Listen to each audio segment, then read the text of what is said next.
Okay. Where's my camera at? Hello, everyone. We are back this week to talk to you about emotions and self-esteem. So if you have ever done a therapy session with me, you have seen this guy. And what this is it is, how are you feeling today? And it's got all these faces. And under these faces are different emotions. And so we will often go through the emotions and talk about what those mean. And the reason that that is important is because one of the best things you can do for yourself is to have a good emotional vocabulary. So you need to be able to articulate what you feel and why. And so this is part of a concept of what we call emotional intelligence. Now, we all want to succeed in life, and you may be the top of the class, but if you don't have emotional intelligence, it's going to be very difficult to be successful. So your emotional intelligence is that ability to understand and to manage your emotions, and those are the people around you.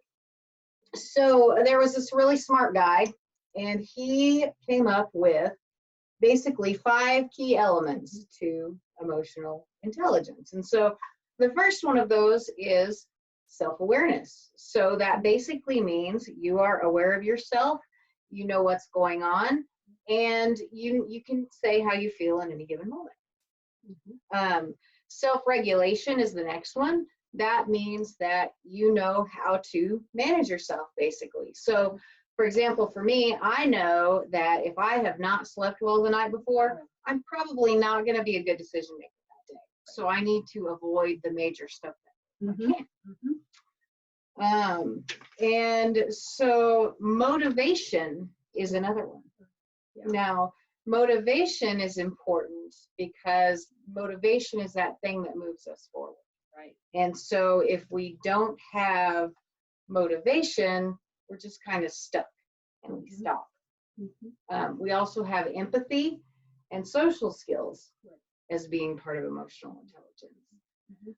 So like when we think about these different areas, I think one of the biggest ones that I have to focus on with people is just self-awareness. So have you ever sat back and thought about, how do you feel right now? I need to ask myself. Sometimes, I don't even acknowledge it, maybe until the end of the day, like, how even am I feeling today? Or I don't take the adequate time to just ask myself, like, how are you really feeling about this? I've been really working on self-awareness while we've been through this whole quarantine. One of the best ways to work on this is to just really slow down. It works really well too if you're trying to lose weight, because you have to sit there and think, am I hungry, or am I bored, distracted, am I feeling this? And so when we think about self-regulation is another big one that people struggle with. Basically, you have to learn how to calm yourself down in the moment. Yes. So when we think about emotional intelligence, the more we understand ourselves, the more we understand our emotions, the better off we are. So many times in sessions, someone will come in and say, well, I'm having suicidal thoughts. Okay, so when that happens, I have to do a whole line of questioning, and I have to determine you're safe. A lot of times, though, really what the issue was is they were feeling overwhelmed, or they were feeling scared. So if you can come in here and you can say, hey, I'm feeling scared, and tell me why, we can work with that. And it gets us to where we need to be faster. Sometimes just saying how you feel out loud to somebody, it doesn't happen very often. And to saying, hey, I am scared, or I am fearful, those are kind of things, or I am angry. Sometimes it kind of takes a lot of guts. It does. And it takes a tremendous amount of courage to even bring up these issues or talk about these issues. Very important. There's that stigma of mental health. It's always there. And I think equally important to emotional intelligence is something that we all struggle with, especially women. Men are starting to kind of come up too. That's the concept of self-esteem. So what do you think about that? I think it now more than ever, especially when we're focusing so much on mental health, there is this little part, in the center of our circle, and I'll show you guys here on a slide, but we have this beautiful circle of all things mental health, and a little cutout of that is that self-esteem. And I think you're spot on with saying that men are also having this kind of issue. And so having that good self-esteem and that good self-compassion and that good self-love is so important for your mental health. So we're going to kind of go through just a few little aspects of what derives and what makes you a more compassionate person for your inner self. And this will be a time for you guys to sit down and reflect and think about how self-compassionate you are to yourself, because right now we need to be this way more than ever. So I'm going to put on a little screen, a little bit of a cue for you guys, and hopefully this won't take too long. I'm just going to share my screen and show you guys a little bit of our circle of life diagram here. And so you'll see there in the center of our circle, we have the self-care. And that's why we really wanted to bring this to the forefront, because all the other parts of the circle derive that importance around self-care. And so you'll see that self-esteem, and that's what we're talking about here today. Huge, huge part of mental health. And so, and Kelly, you'll be able to really be able to help us. But I feel like humans are so critical. We tend to be very critical of ourselves and that perfectionist mentality. Why do you think that is? Why do you think? Well, if you just go back and you study modern society and you think about society today, we really emphasize production, produce, Yes. produce. And if you are not producing, you are failing. Right. And so, and that comes from, just the different generations as we've grown up. So really, I think in a lot of ways, we're conditioned to be more critical. Yeah, I think so too. And especially right now, you could be being pushed a lot of different ways, and you feel like you have a lot to do or a lot on your shoulders. But in all actuality, this could totally hinder your mental health. It sounds like, it feels like too. It could lead to a lot of stress and other things on here. We talk about depression, and that connectedness that you may be lacking right now, whether that's to yourself or to your family and friends. And so on this next slide, we talk about what it means to actually be self-compassionate, which is such a weird thing to think about. But it's making sure that instead of like putting that harshness and that judgmental aspect on your life, you got to kind of step back and be kind and be accepting. And this is kind of where I love to talk about self-talk and having that question, like you asked me in the beginning, do you even know how you feel today? Asking yourself that simple question, so you don't ignore your feelings. You're actually recognizing whether it was the anger or it's fear, just honoring that. And I don't know if we tend to take a lot of time in our day to honor those feelings. So, well, and I think too, it all goes back to, if you can't love yourself, it's hard to love somebody else. Absolutely.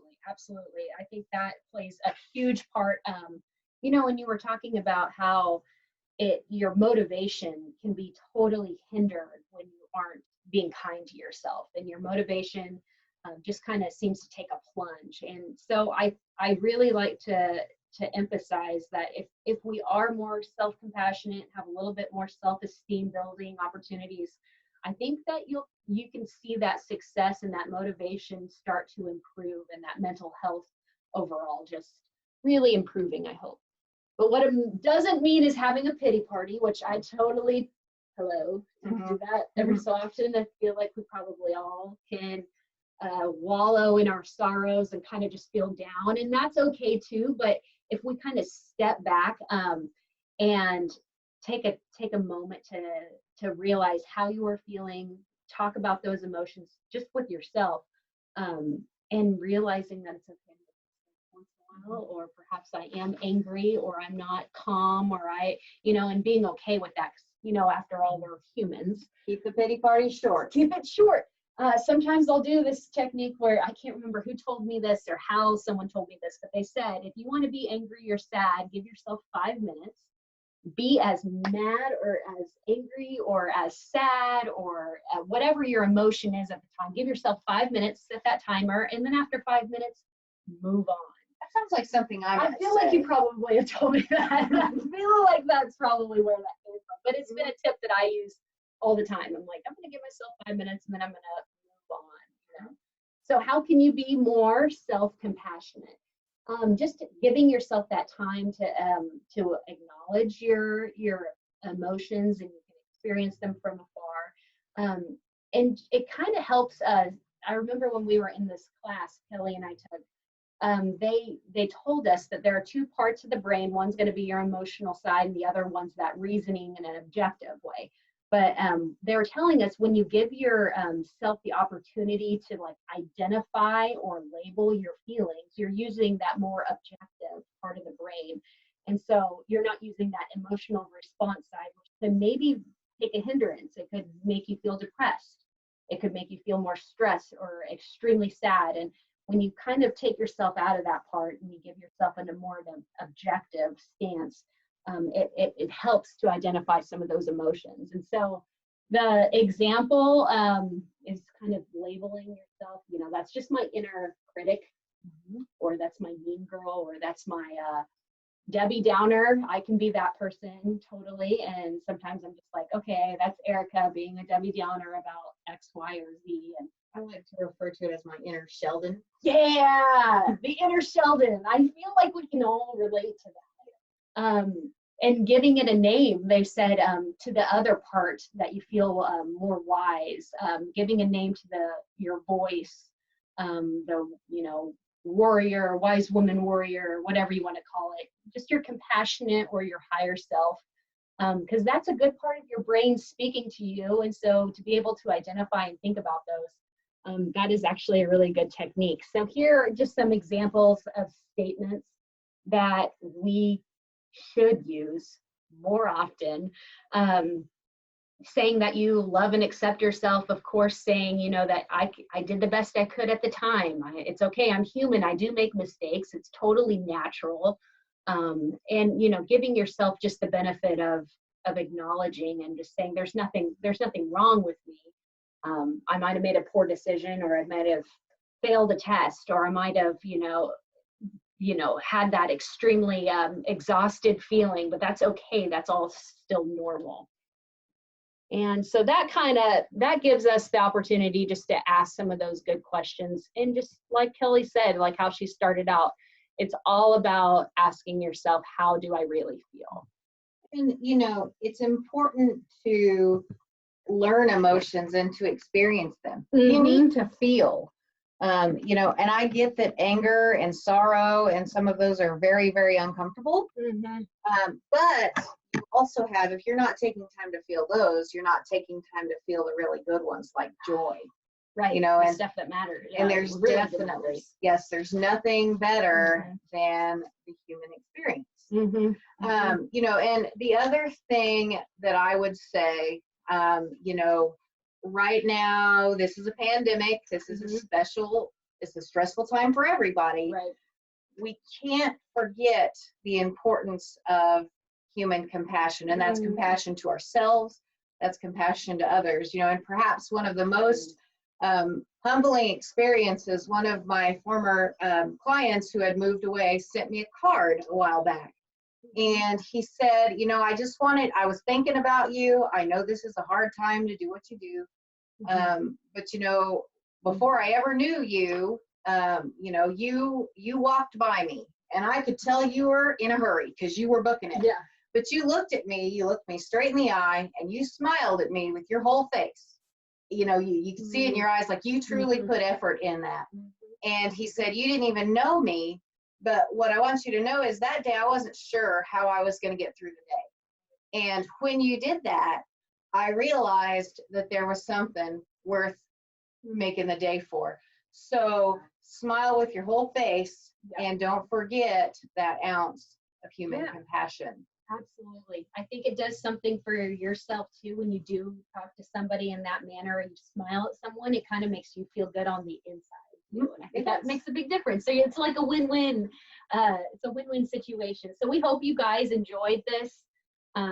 These are two really important aspects of your mental health. So please be kind to yourself and be kind to others, and we will see you again shortly. Exactly. Mental health matters. Yes, it does. Thank you. Oh, look at you there. Hey there. That What you glamoury shot, doing? man. Yay. Okay.